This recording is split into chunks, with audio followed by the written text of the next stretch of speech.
కరివేపాకు వల్ల మనకు కలిగేటటువంటి ప్రయోజనాలు నేను ఇప్పుడు మీకు వీడియోలో వివరించి చెప్తాను. నాకు తెలిసినటువంటి 9 ప్రయోజనాలు ఉన్నాయి. ఇవి చాలా ముఖ్యమండి తెలుసుకోవడానికి. మనము ఈ కరివేపాకు మనలో ఉండేటువంటి ఏ పార్ట్కి దేనివల్ల ఉపయోగపడుతుంది, దీనివల్ల ఏంటి ప్రయోజనాలు అనేది నేను వీడియోలో మీకు మొత్తం వివరించి చెప్తాను. ఎవరు స్కిప్ చేయకుండా మొత్తం పూర్తిగా చూడండి, ఓకేనా? వీడియోలోకి వెళ్ళిపోదాం. ఈ కరివేపాకు అనేది మనకి యాంటీ ఆక్సిడెంట్, అట్లాగే మనకి ప్రొడక్ట్ చేస్తుంది అనమాట. బాడీలో ఉన్నటువంటి ఆక్సైడ్ని, స్ట్రెస్ని మనకి ఇంప్లిమెంటేషన్ చేస్తుంది అనమాట. సో దానివల్ల మనకి ఏంటంటే సెల్ డ్యామేజ్ అనేది కూడా ఈ కరివేపాకు వల్ల మనకు ఉండదు అనమాట. అలాగే నెంబర్ 2 పాయింట్ ఏంటంటే ఈ కరివేపాకు కార్డినేటెడ్ అండ్ డైజెషన్ ప్రాపర్టీస్. అంటే మనకేందంటే ఎక్కడన్నా అట్లా పెయిన్స్ ఇట్లా వస్తాయి కదా, డైజెషన్ కాకుండా అట్లాగా ఈ కరివేపాకు అనేది మనకి డైజెషన్ అయ్యేటట్టు చేస్తుంది అనమాట.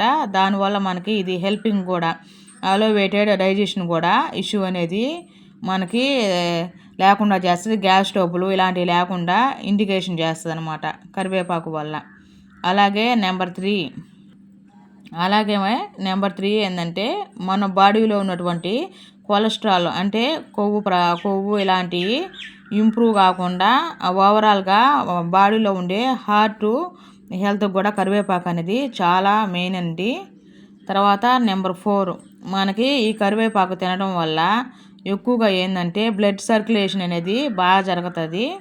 అలాగే మనకి ఈ కరివేపాకు ఒక రెమెడీలా కూడా మనం చెప్పుకోవచ్చు అనమాట. సో మనకి ఈ కరివేపాకు అనేది పొటెన్షియల్ నేచురల్ రెమెడీ లాగా బ్లడ్ సర్క్యులేషన్ అనేది బాగా జరుగుతుంది అనమాట. అట్లాగే నెంబర్ 5, ఈ కరివేపాకు మన యాంటీ ఆక్సిడెంట్స్ను విటమిన్ ఏలో మనకి పర్టికులర్గా ఇది కరివేపాకు ఏ అనేది ఉంటుంది అనమాట. అందువల్ల ఏంటంటే ఇది మన ఐస్కి ఎక్కువ డ్యామేజ్ కాకుండా, ఒక ఏజ్ అనేది వస్తుంది కదా, అది రిస్క్ కాకుండా ఈ కరివేపాకు ఎక్కువ తింటే మనకి రిలాక్సేషను, అట్లా మస్కులర్ డైజెషన్ అనేది ఇలా జరుగుతుంది అనమాట. సో కరివేపాకు ఐస్ కూడా విటమిన్ ఏ వల్ల చాలా ఉపయోగం ఉంది. అలాగే number 6, the antioxidants and flavonoids in curry leaves. అంటే కరివేపాకు మనకనేది ఎక్కువగా ఏదన్నా క్యాన్సర్ ప్రాపర్టీస్ ఇట్లాంటివి reduce the risk of the certain types of cancers. అంటే ఏదన్నా మనకి బాడీలో ఉన్నటువంటి ప్రాబ్లమ్స్ అన్నిటిని కూడా ఈ కరివేపాకు అనేది తీసేయడం జరుగుతుందన్నమాట. అలాగే నెంబర్ 7, ఈ కరివేపాకులో మనకి విటమిన్ సి అనేది మనకు లభిస్తుంది అనమాట.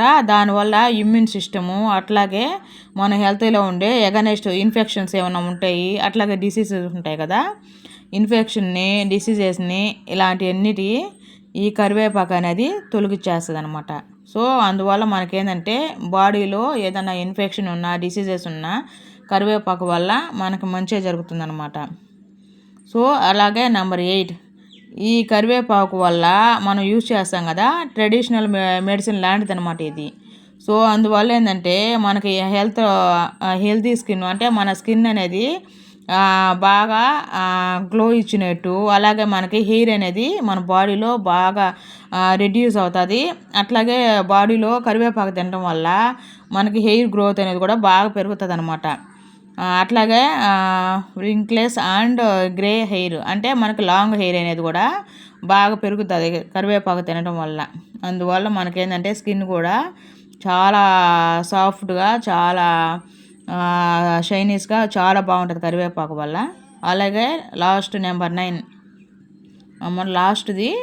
నెంబర్ 9, మనం ఏంటంటే కరివేపాకు వల్ల మనం ఏంటంటే ఎండకి వెళ్తాం కదా, సో అలా ఎఫెక్ట్ కాకుండా మన మైండ్ని, బాడీని రిలాక్సేషన్ చేస్తుంది అనమాట.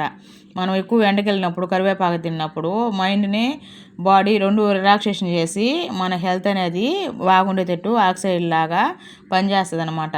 సో మనకి కరివేపాకు వల్ల ఇన్ని ప్రయోజనాలు ఉన్నాయి. సో అందువల్ల ప్రతి ఒక్కరు ఏంటంటే ఈ కరివేపాకు అనేది మనం కర్రీలో వేసుకొని తింటాం కదా, దీనివల్ల మనకి ఇన్ని ప్రయోజనాలు ఉన్నాయండి. ఓకేనా? అందరూ ప్లీజ్ లైక్ చేసి సబ్స్క్రైబ్ చేయండి. నా వీడియో నచ్చినట్లయితే మీకు మళ్ళీ మంచి మంచి వీడియోస్ అనేది తప్పకుండా పెడుతూ ఉంటాను రోజు. ఓకేనా? Thank you. నెక్స్ట్ వీడియోలో కలుద్దాం.